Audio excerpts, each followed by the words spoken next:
रात के 2 बज रहे थे और विराट मेघालय और असम बॉर्डर के बीच पड़ने वाली किश्नोई नदी पार कर रहा था। दूर दूर तक अंधेरा छाया हुआ था।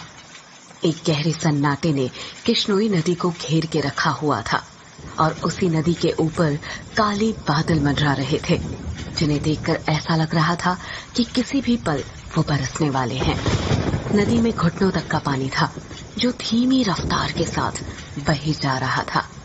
विराट के एक हाथ में मोबाइल का टॉर्च था तो दूसरे हाथ में साइकिल का हैंडल।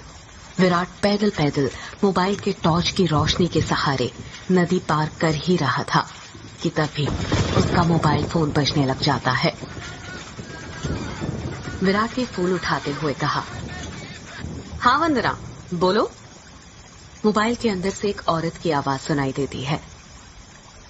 कहाँ तक पहुँचे आप जी? किश्नोई नदी तक पहुँच गया हूँ वंदना, बस ये किश्नोई नदी पार करी और फिर मैं सीधे तुम्हारे पास। वंदना की घबराते हुए आवाज सुनाई देती है।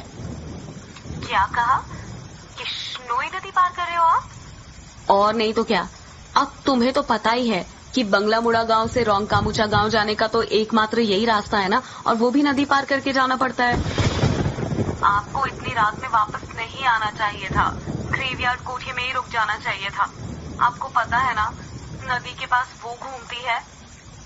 विराट हैरानी के साथ पूछता है, वो घूमती है मतलब? आपको सब पता है, पर फिर भी आप जानबूझकर ऐसा बोल रहे हैं ना। माँ जी ने बताया था ना कि नदी पार करते वक्त उसका नाम नहीं लेना चाहिए, वरना वो सच में आ जाती है। वंदना, तुम भी ना कहाँ माँ की बातों में आ गई। लगता है माँ ने तुम्हें भी यक्षिणी की कहानी।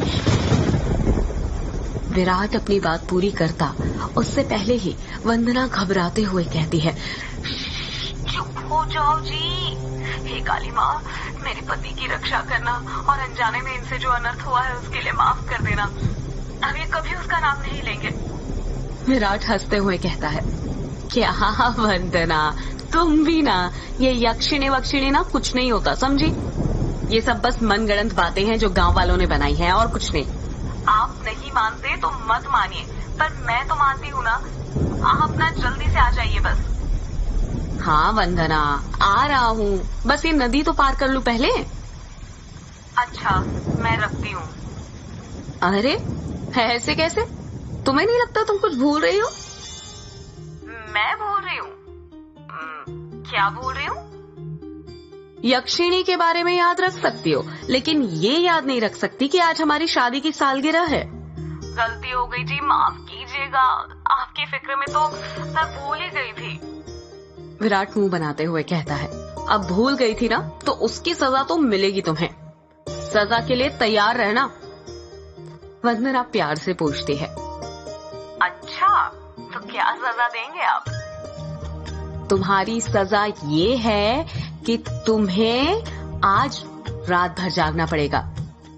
वंदना शर्मा जाती है और शर्माते हुए कहती है, आप भी ना कैसी कैसी बातें करते हैं आप। अरे अपनी पत्नी से ऐसी बातें नहीं करूंगा तो किससे करूंगा?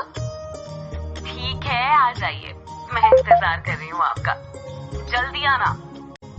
वंदना फोन कट कर देती है और विराट वापस से नदी पार करने लग जाता है। अभी विराट ने 1-2 कदम आगे बढ़ाए ही थे कि तभी उसको पायल बजने की आवाज सुनाई देती है। विराट को लगता है कि उसके पीछे से कोई लड़की भागते हुए निकली हो। पायल की आवाज सुनकर विराट जहां पर था वहीं पर रुक जाता है और पीछे मुड़कर देखने लग जाता है। जब वो पीछे मुड़ता है तो सिवाय अंधेरे के उसे कुछ दिखाई नहीं देता। उसके पीछे कोई नहीं था। ये वंदना भी ना यक्षिणी का नाम लेकर ना मेरे मन में ना उसका वहम डाल दिया है, और वही वहम डरा रहा है अब मुझे। और वैसे भी मैं तो खुद यक्षिणी से मिलना चाहता हूँ। बड़े चर्चे सुने हैं उसके, सुना है बड़ी खूबसूरत है। इतना कहकर विराट वापस से आगे बढ़ने लग जाता है। विराट मुश्किल से अभी 1-2 कदम ही चला था कि तभी उसे नदी के किनारे पर